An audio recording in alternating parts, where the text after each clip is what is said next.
Exercise 2.1 question number 4 is given here, that is simplification.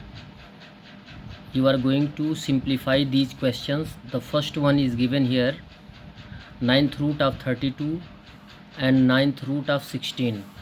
Already मैंने आपको बताया है कि यदि रूट में कोई नंबर लिखा हुआ है, सपोज़ रूट x लिखा हुआ, तो इसको हम लिख सकते हैं x पावर 1/2 लिख सकते हैं। उसी प्रकार 32 को पावर के रूप में एक्सप्रेस कर देंगे 1/9 इंटू 16 जो रूट में दिया गया है उसे भी हम पावर के रूप में लिख सकते हैं 1/9। 32 के प्राइम फैक्टर्स को फाइंड आउट करेंगे तो 2 पावर 5 आएगा और होल टू द पावर 1/9 आ जाएगा। 16 के प्राइम फैक्टर्स को फाइंड आउट करेंगे तो 2 का पावर 4 हो जाएगा और होल टू द पावर 1/9 आ जाएगा। अब मल्टीप्लाई कर देंगे, पावर से पावर को मल्टीप्लाई करेंगे यहाँ भी, यानी प्रत्येक टर्म में पावर से पावर को मल्टीप्लाई कर देंगे तो ये आपका आ जाएगा 5/9 और ये आ जाएगा आपका 4/9। क्लियर। अब यदि पिछले क्वेश्चंस को आपने देखा होगा तो आपको बताया गया है कि मल्टीप्लिकेशन की कंडीशन में यदि बेस इक्वल होता है तो हम पावर को ऐड कर देते हैं, तो बेस सेम रहेगा, पावर ऐड हो जाएगा 5/9 प्लस 4/9, फिर 9 सेम है, डेनोमिनेटर सेम है तो एलसीएम भी सेम आएगा और न्यूमरेटर भी सेम ऐड हो जाएगा तो ये आ जाएगा 9/9। 9/9 को रिड्यूस कर देंगे तो पावर 1 आ जाएगा। किसी भी बेस का पावर 1 होता है तो सेम वैल्यू होता है तो आंसर आ जाएगा 2। The second question is given here, √3/2 √3/4, यानी ये कम्प्लीटली ये जो फ्रैक्शन है ये रेशनल नंबर 3/4 है, ये टोटल है रूट में, और जो फर्स्ट फ्रैक्शन दिया गया उसमें केवल न्यूमरेटर ही रूट में है। तो यदि टोटल फ्रैक्शन रूट में होता है तो उसे हम अलग अलग लिख सकते हैं, जैसे यहाँ पे लिखा गया है √3/4। √4 यानी यहाँ पे कोई नंबर दिया नहीं है, इट मीन्स यहाँ पे 2 है, यानी स्क्वायर रूट आपको फाइंड आउट करना है। तो 4 का स्क्वायर रूट होता है, स्प्लिट करेंगे प्राइम फैक्टर्स में तो 2 × 2 हो जाएगा यानी 4, यानी 2 का पेयर बन गया तो 4 का स्क्वायर रूट हो जाएगा 2। तो नेक्स्ट पेज पे दिया जाएगा आपको, जैसा कि हमने बताया कि √3 के स्क्वायर रूट को हम फाइंड आउट नहीं कर सकते हैं, √3 के स्क्वायर रूट को फाइंड आउट नहीं कर सकते हैं, लेकिन यहाँ पे 4 दिया गया था तो 4 का स्क्वायर रूट होता है 2। क्लियर है। अब हमें √3 और √3 एक साथ लिख सकते हैं क्योंकि ये लाइक टर्म है, मल्टीप्लिकेशन में हम एक साथ लिख सकते हैं और डेनोमिनेटर से मल्टीप्लाई कर सकते हैं, यानी न्यूमरेटर को न्यूमरेटर से और डेनोमिनेटर को डेनोमिनेटर से मल्टीप्लाई कर सकते हैं, जैसा कि हमने एक साथ लिखा है। तो √3 को एक साथ लिख देंगे तो यहाँ पे 3 का पेयर बन जाएगा, यानी एक 3 बाहर आ जाएगा और 2 × 2 = 4 ऑलरेडी है, यानी आंसर आ जाएगा 3/4। Third question is given here, √BQ/A × √B/A। इसे भी आपको बताया गया अभी पिछले क्वेश्चन में कि इसको आप सेपरेटली लिख सकते हैं, √BQ/√A × √B/√A, और मल्टीप्लाई करते समय हम इनको एक साथ लिख सकते हैं, √BQ × √B/√A × √A। अब एक साथ कर देंगे तो BQ यानी 3 टाइम्स मल्टीप्लिकेशन है B का, और यहाँ पे सिंगल टाइम है, इन B का 2 टाइम्स पेयर बन जाएगा तो B × B आ जाएगा, और यहाँ पे A का सिंगल टाइम पेयर बन रहा है तो A आ जाएगा। B को B से मल्टीप्लाई करेंगे तो B² आ जाएगा, और फिर A का A है, यानी ये आंसर आ जाएगा थर्ड का। नेक्स्ट पेज पे चलते हैं क्वेश्चन नंबर 4 के लिए। फोर्थ में दिया गया है 4 पावर -1/2 × 2 पावर 1/2 × 2, यानी पावर 1 है ऑलरेडी। टोटल बाई दिया गया है 8 × 8 पावर -1/2। इसको कैसे सॉल्व किया जाएगा, सबसे पहले आप स्प्लिट करिए, यानी प्राइम फैक्टर्स फाइंड आउट करिए 4 का, तो 2 टाइम्स मल्टीप्लाई करेंगे तो 4 आएगा, 2 × 2 = 4, यानी 2 का पावर 2 हो गया, और इसका पावर दिया गया है ऑलरेडी -1/2 × 2 का पावर 1/2 × 2। डिटेल स्टडी करना है तो न्यू एरा कोचिंग से ही आप स्टडी करें।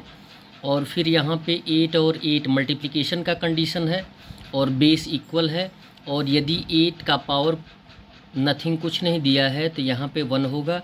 तो यदि बेस इक्वल होता है तो हम पावर को ऐड कर देते हैं, यानी 1 + -1/2 हो जाएगा।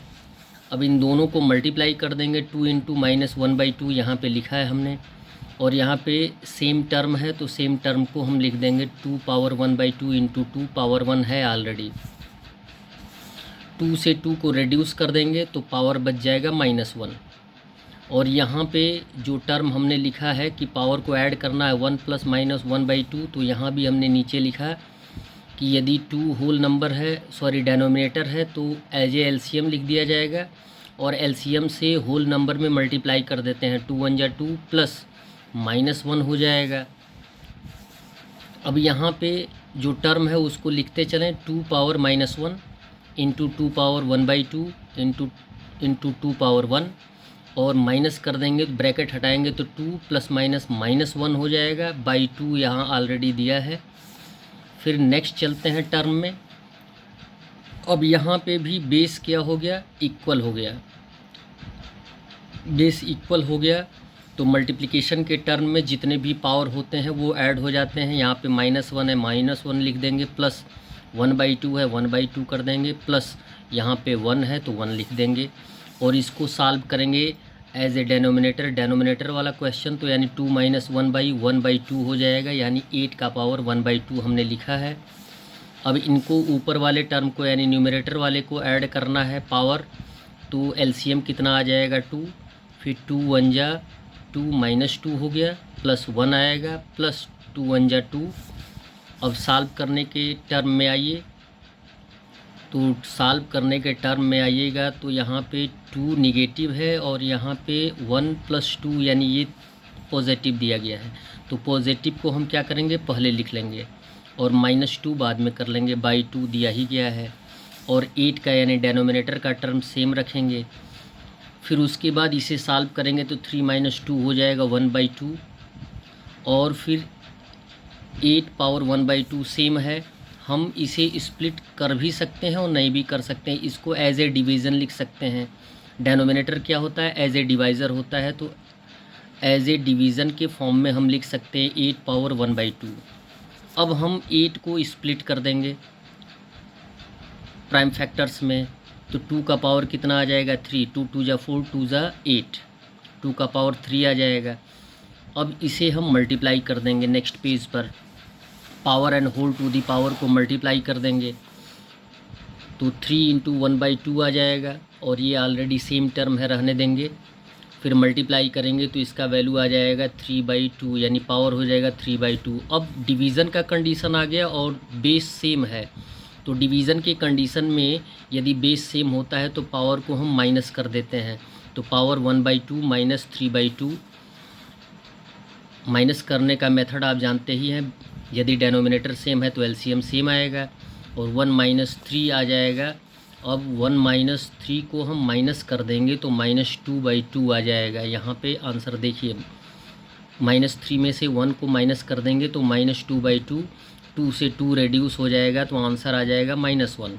यदि बेस का पावर नेगेटिव होता है तो उसे हम इन्वर्स कर देते हैं, तो इन्वर्स करेंगे, यहाँ पे 2/1 है तो ये हो जाएगा 1/2, और ये हो जाएगा answer. And the last 5th question of 4th, 48 power -2 × 25 power 1/2 total by 6 का पावर -1। अब यहाँ पे हमने 48 के प्राइम फैक्टर्स नहीं फाइंड आउट किए हैं। ये ऑलरेडी थोड़ा सा क्वेश्चन पुटअप करने की बात आ जाती है कि 48 का हमने प्राइम फैक्टर्स क्यों नहीं किया।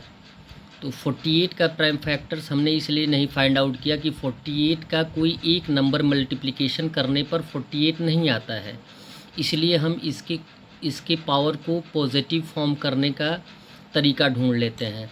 तो जब पॉजिटिव फॉर्म करेंगे तो 48/1 है तो यहाँ पे हो जाएगा 1/48 × 25 के हम प्राइम फैक्टर्स को फाइंड आउट कर सकते हैं। 5 × 5 = 25, यानी 5 का पावर 2 हो जाएगा, होल टू दी पावर 1/2, और यहाँ पे 6 का पावर -1 दिया ही है। 48 को 2 टाइम्स मल्टीप्लाई कर देंगे, यानी 48 इंटू 48 पावर 2 है, इंटू पावर को मल्टीप्लाई करेंगे तो 2 से 2 रेड्यूस हो जाएगा, पावर 1 आ जाएगा।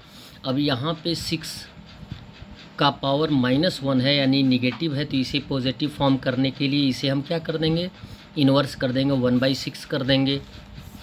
48 से 48 को मल्टीप्लाई करेंगे तो 1304 आ जाएगा, इंटू 5 पावर 1 है, बाई 1/6।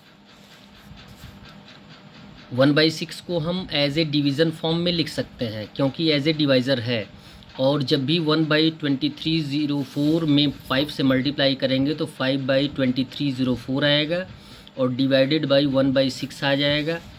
और जबकि डिवीज़न का फॉर्म दिया जाता है तो इसको कैसे सॉल्व करते हैं, इनटू का सिंबल लाते हैं।